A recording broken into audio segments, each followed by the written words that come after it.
ఇద్దరు రాక్షసుల మధ్య మత్తు ఒక నిండు ప్రాణాన్ని మృత్యువు వాకిట్లోకి నెట్టేసింది.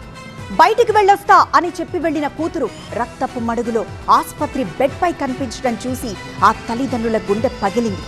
లేవమ్మా, ఒక్కసారి కళ్ళు తెరిచి అమ్మా అని పిలవమ్మా, మా ప్రాణాలిచ్చైనా నిన్ను బతికించుకుంటాం అంటూ ఆ తల్లిదండ్రులు హాస్పిటల్లో రోధిస్తున్న తీరు ప్రతి ఒక్కరికి కంటనీరు తెప్పిస్తోంది. ఇటు ప్రభుత్వం సైతం కేసును సీరియస్ గా తీసుకోవడంతో దర్యాప్తు ముమ్మరంగా సాగుతోంది. ఒక్క నిమిషం ముందో నిమిషం వెనకో బయటకు వెళ్ళుంటే బాగుండేదేమో, అసలు ఆ పూట కాలు బయట పెట్టకుంటే మా బిడ్డ ఇవాళ మా మధ్య తిరుగుతుండేదేమో అంటూ వైద్య విద్యార్థిని ప్రియాంక తల్లిదండ్రులు విలపిస్తోన్న తీరు ప్రతి ఒక్కరిని కదిలిస్తోంది. డాక్టర్ అవ్వాలన్న ఆశ, దానికోసం ఎన్నో ఏళ్లుగా పడుతోన్న కష్టం, కంటికి రెప్పలా పెంచిన తల్లిదండ్రుల కళ ఇప్పుడు వెంటిలేటర్ పై కొట్టుమిట్టాడుతోంది. మొన్న 3న రాజమండ్రిలో మత్తోన్మాదుల అహంకారం ప్రియాంకను మృత్యు వాకిట్లోకి నెట్టేసింది. ప్రస్తుతం ఆమె ఆరోగ్య పరిస్థితి అత్యంత విషమంగా ఉన్నట్లు వైద్యులు తెలిపారు.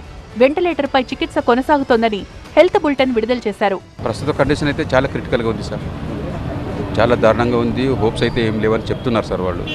మేము ఇంకా ప్రయత్నం చేయండి, ఇంకా ఏ రకంగా ప్రయత్నం చేస్తే ఏమన్నా బతుకుతుందో అని ఒక ఆశతో ఉన్నాం సార్. బ్రెయిన్కి సంబంధించిన టెస్ట్ ఒకటి ఇంకా ఫైనల్గా ఒకటి చేస్తామంటున్నారు. సోడియం లెవెల్స్ కొంచెం ఇంకా 160 దాకా ఉన్నాయి, ఇంకొంచెం తగ్గితే ఆ టెస్ట్ చేయొచ్చు అన్నారు. ఇందాకనే మాట్లాడొచ్చాను సార్. అది బహుశా ఈరోజు రాత్రికో రేపు ఉదయానికంతా కొంచెం తగ్గితే ఆ ఫైనల్ ఒకటి బ్రెయిన్కి సంబంధించిన టెస్ట్ చేస్తే ఏమన్నా 1% అన్న హోపు ఉందా లేదని చెప్తాము. ఈ నెల 3న రాజమండ్రి ఏవి అప్పారావు రోడ్లోని ప్రసాద్ ఆదిత్య మాల్ దగ్గర జరిగిన ఘటన సీసీ ఫుటేజ్ పరిశీలిస్తే ఒళ్ళు జలధరిస్తోంది. ఫుల్గా తాగి సినిమాకు వెళ్లిన ఇద్దరిని సిబ్బంది లోపలికి అనుమతించలేదు. కోపంతో బయటకొచ్చిన నిందితుడు కారుతో ఇలా దారుణంగా ప్రవర్తించారు. తప్ప తాగి తల పొగరుతో ఊగిపోయి మాల్ ఎగ్జిట్ గేట్ నుంచి బయటకొస్తోన్న సమయంలో కారు ముందు స్కూటీతో వెళ్తోన్న ఇద్దరు మెడికోల్ను నిర్లక్ష్యంగా ఢీకొట్టాడు. ఎంతగా వారించినా వినకుండా ఓవర్ స్పీడ్తో మళ్లీ బలంగా ఢీకొట్టాడు. కింద పడిపోయిన వారిపై నుంచి కారును నిర్దాక్షిణ్యంగా పోనిచ్చాడు. ఈ దృశ్యాలన్నీ మాల్లోని సీసీటీవీ కెమెరాల్లో స్పష్టంగా రికార్డయ్యాయి. ప్రమాదంలో పీజీ విద్యార్థిని ప్రియాంక తలకు బలమైన గాయమైంది.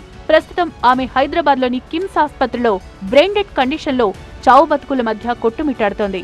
మరో మెడికో ఉమేష్ కు చికిత్స కొనసాగుతోంది.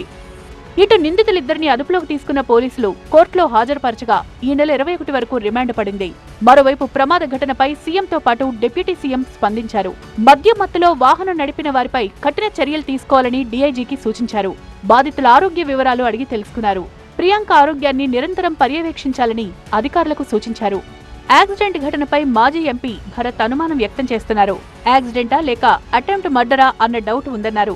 డీజీపీ సమగ్ర విచారణ జరపాల్సిన అవసరం ఉందన్నారు. రాష్ట్రంలో మద్యం ఏరులై పారడం వల్లే ఇలాంటి ప్రమాదాలు జరుగుతున్నాయన్నారు భరత్. ఎందుకో స్పెషల్ ఇంట్రెస్ట్ తీసుకుని ఈ కేసుని డైల్యూట్ చేసే విధంగా కనబడుతూ ఉంది. డిపార్ట్మెంట్ కూడా ఒకసారి ఈ పత్రికా ప్రకటన రిలీజ్ చేసినప్పుడు ఒకసారి చూసుకోవాలి.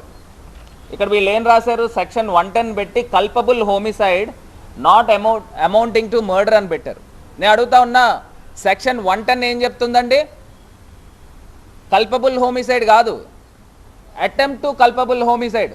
కల్పబుల్ హోమిసైడ్కి అటెంప్ట్ టు కల్పబుల్ హోమిసైడ్కి కూడా తేడా తెలియట్లేదు. మొత్తంగా డ్రంక్ అండ్ డ్రైవ్ పై అవగాహన కల్పించినా, జరిమానాలు విధించినా, జైలు శిక్షలు వేయించినా కొంతమంది తాగుబోతుల్లో మార్పు రావట్లేదు. మత్తు తలకెక్కి వేగం అదుపు తప్పి అమాయకుల ప్రాణాల మీదకు తెస్తున్నారు. టెర్రరిస్టుల కంటే ప్రమాదకరంగా మారుతున్నారు. పీకల దాకా తాగి ఒకచోట కూర్చొని చావక మత్తులో కార్ డ్రైవ్ చేసి ఇలా ఎదుటి వాళ్ల ప్రాణాలను బలి తీసుకుంటున్నారు. ఇలాంటి మత్తుగాళ్లను ఉరివేసినా తప్పులేదన్న వాదనలు వినిపిస్తున్నాయి ఈ రాజమండ్రి ఘటన చూశాక.